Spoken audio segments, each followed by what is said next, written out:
Clair, eu sou trabalhadora do Grupo Espírita Casa do Caminho e eu estou aqui num projeto de dar continuidade ao grupo Semeando. Esse grupo, que é um grupo que foi lançado pela Casa do Caminho, ele teve no domingo passado a conclusão da análise da Leila, das palavras da Leila sobre a parábola do semeador que saiu a semear. Então, a partir de agora, todas as segundas, quartas e sextas, nós vamos trazer para vocês uma fala também bastante rápida sobre um tema evangélico. E nesse caso, nós vamos tratar sobre as bem-aventuranças. Mas hoje eu não quero falar com vocês sobre a cada uma das bem-aventuranças, eu quero falar sobre um aspecto mais geral. Né? As bem-aventuranças foram trazidas por Jesus para como uma referência, como um código moral, um código de evolução moral para a humanidade. Mas o que são bem-aventuranças? O que é uma bem-aventurança? A bem-aventurança é uma felicidade extrema, uma grande felicidade.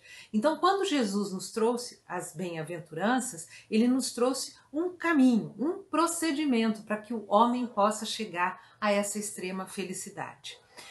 Importante notar que as bem-aventuranças não são propriedade e nem foram destinadas a nenhuma religião. Elas são para todas as religiões. E aí o que mais eu quero falar para vocês? Jesus trouxe as bem-aventuranças num templo da natureza, que se situava em Cafarnaum, que era um monte. E Jesus optou por esse templo. E Jesus disse que não existe diferença entre templo e oficina. O que quer dizer isso? Não existe diferença entre o lugar em que eu ore, em que eu faça a minha oração, e o lugar onde eu execute a minha vida, onde eu vivo a minha vida. Ambos estão juntos, ambos são inseparáveis. A minha oração e a minha ação. Então Jesus escolheu um templo maravilhoso, que é um monte em Cafarnaum.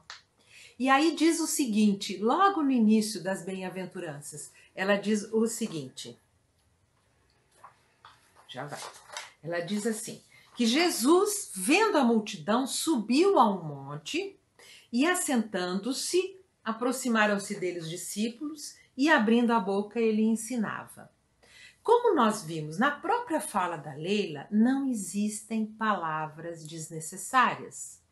Todas as palavras importam. Vamos analisar então um pouquinho essa pequena frase antes da gente começar a falar das bem-aventuranças? Jesus então subiu ao monte.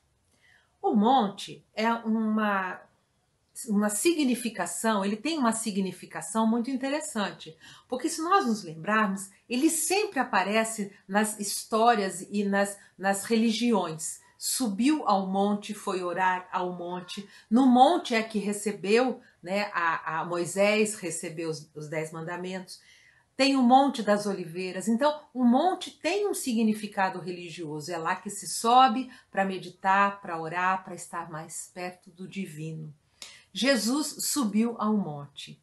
Mas Jesus precisava subir ao monte para estar mais perto do divino? Não. Mas ele subiu ao monte para ser visto pelas pessoas, para que as pessoas pudessem vê-lo e dessa forma ele abrangesse a todo mundo. E mais do que isso, ao subir ao monte, ele demonstrou a sua intenção de ensinar, a sua intenção de trazer algo. Então ele foi visto, ele se colocou como um espírito de luz que ele era. E aí, quando ele subiu ao monte, o texto diz, ele se assentou. O que quer dizer ele se assentou? Na verdade, Jesus, como um espírito de luz, um espírito superior, ele se aterrou.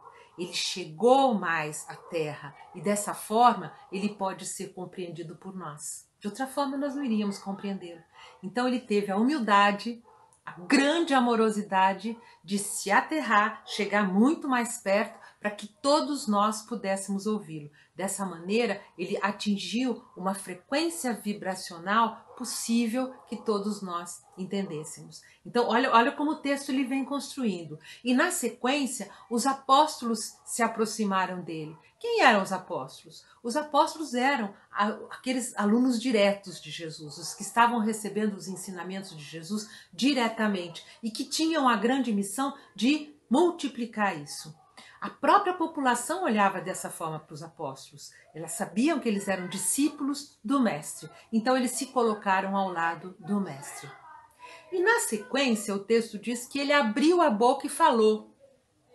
Claro, o que é a boca? A boca, além de ser um canal de alimentação do nosso corpo físico, ela expressa a nossa intenção.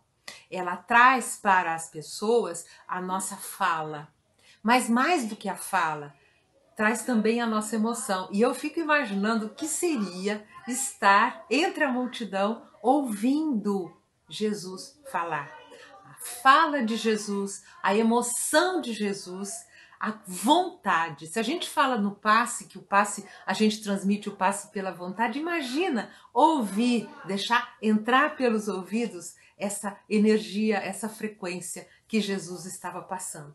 Então, eu trouxe essa conversa rapidinha com vocês para que a gente possa, durante a semana, ao ouvir as outras falas, e daí vão ser trazidas diariamente cada uma das bem-aventuranças, que a gente possa ouvir dessa forma, ouvir deixando entrar na nossa mente, no nosso coração, entrando na frequência amorosa que cada uma das bem-aventuranças vão trazer para a gente. Então era isso que eu tinha para trazer para vocês. E eu espero que a semana seja ótima, que todo mundo se cuide e até a próxima.